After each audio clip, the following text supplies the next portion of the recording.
لږ وخت دپاره هم په دې میدان کې خپله حاضري کول او دې علماو ته دا تسلي او دا یقین دهاني ورکول چې تاسو به د قادیانیت خلاف په مورچه کې تنې تنها نه یې ولاړ، تاسو د ختم نبوت ناره لګوئ، زنده‌باد دپاره الله د دې ځوانانو دا ژبې قبول کړي دي. تاسو صرف ناره تکبیر وایئ، د الله اکبر دپاره رب ذوالجلال دا ژبې پیدا کړي دي. تاسو صرف ختم نبوت ناره لګوئ، زنده‌باد به در سره مونږ وایو، ښي طرف نه درته ولاړ یو، ګس طرف ته در سره ولاړ یو، مخې طرف ته در سره ولاړ یو، رستو طرف ته در سره ولاړ یو. د دواړو جهانو د سردار مبارک د ختم نبوت د تحفظ دپاره به خپلې سینې ډال نیسو، خپل سرونه به په تلي کېږدو، خپله وینه به، خپلې خولې به، خپلې ځوانۍ به او خپل صلاحیتونه به انشاءالله د علمای کرامو ته په هدیه کې پیش کوو، بیعت به ورسره کوو. د الله ځمکه دې ګواه شي، اسمان دې ګواه شي، انشاء الله العزیز کو ضرورت راغې مونږ به د علماو سره په هر میدان کې د دفاع ختم نبوت دپاره چمتو ولاړ یو انشاءالله را سره په زوره باندې ووایه، مجاهدینو غوندې انشاءالله را سره ووایه. مونږ به د ختم نبوت تحفظ کوو انشاءالله. ہم ختم نبوت کے بے باک سپاہی ہے، آقا کے نوکر ہے، جنت کے راہی ہے. دا د جنت لار دا مونږ قادیانیت رکاوو، مونږ د دغه فتنې مخې ته ودرېږو، مونږ د هغې مخې ته په تعلیمي میدان کې هم ودرېږو، په تعلیمي ادارو کې د سکول او د کالج سټوډنټانو ځوانانو رونو په خپل چاپیرچول کې د خپل ډیسک فیلوز سره، د خپل کلاس فیلوز سره، د خپل رومیټ سره او د خپل سکول او د کالج یونیورسټۍ د ملګرو سره دا تذکرې شروع کوي، د ختم نبوت په عقیده باندې پوهه کوي. ورنه یاد ساتئ دومره خطرناک یلغار د قادیانیانو د طرف نه را روان دی، پیسې هم ورکوي، لالچ هم ورکوي، ودونه هم ورکوي، ویزې هم ورکوي، یورپ ته هم بوزي، حکومتونه هم ورکوي او پروموشن هم ورکوي، هر قسم لالچونه ورکوي، صرف د دې دپاره چې مونږ او تاسو د ګنبد خضرا نه د هغې نه محروم پاتې کي.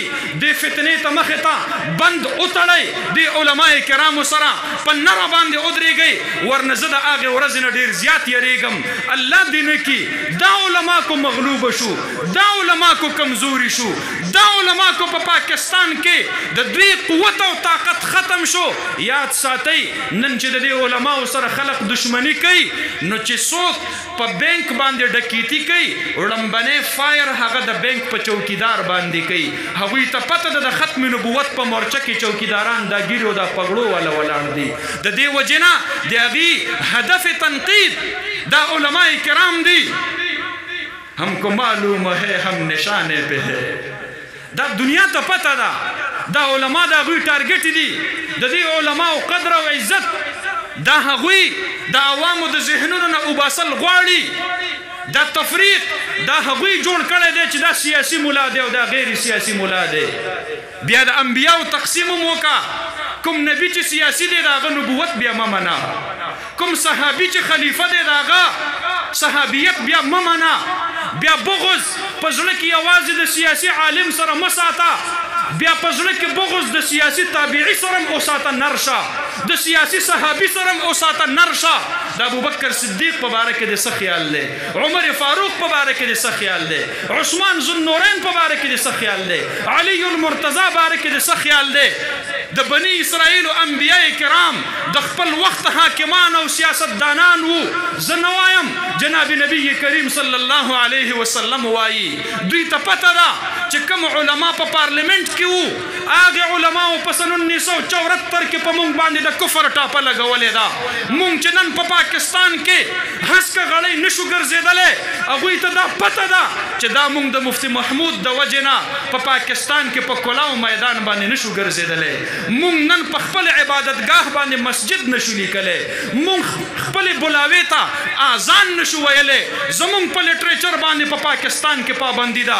مونږ د مسلمان په حیثیت په پاکستان کې څوک منلو ته تیار نه دي.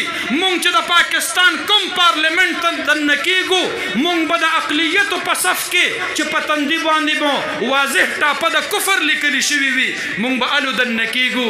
هغوی ته د دې ټولو خبرو علم دی.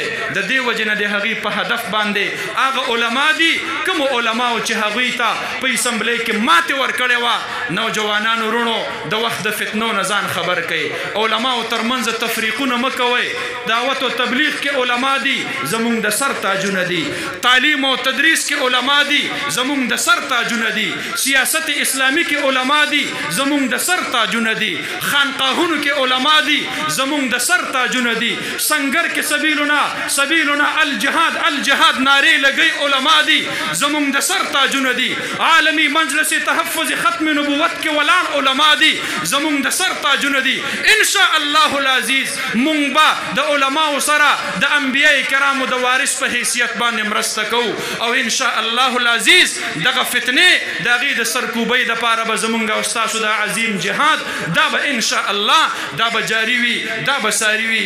الله رب العالمین به فتح او کامیابی را نصیب کوي. واخر دعوانا ان الحمد لله رب العالمین.